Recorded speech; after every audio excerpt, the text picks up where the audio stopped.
Well, originally I was going to try to become a New York State trooper, and I was colorblind, so I couldn't get into the academy, so I decided to study chemistry because I thought I would work in a crime lab, and I had done well in chemistry in high school.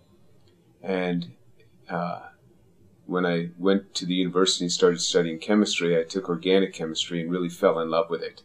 The ability to take molecules and to change their structure, to turn them from one thing into another, and with high precision and high selectivity that dramatically changes their properties, is what got me very excited.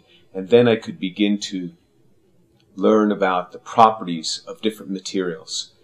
And I could look, for example, at a tree, and I could see what was in a tree in my mind's eye. I knew the structure of chlorophyll, and that there's a magnesium atom sitting in there that takes up a photon and spits out an electron, and that starts the photosynthesis process. And so when I started to see in my mind's eye what was there, then it opened up a whole new world. I could look, for example, at a tree and see in that tree what that structure was made out of, knowing that the carbohydrate strands are there. And that's what makes the tree, although extremely strong, it's pliable.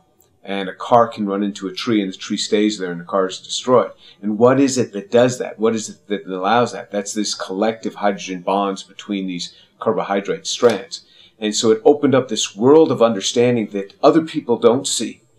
Yet as you understand materials and you understand biological systems, then you can begin to understand how these can work together to give you the properties that you have. Then you look at a biological entity, for example, at a human being, and you see this massively complex system that's ubiquitous, that's everywhere.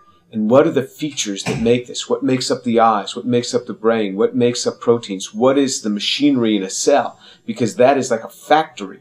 What's happening inside there? And you can begin to envision this in your mind's eye as you understand the individual pieces.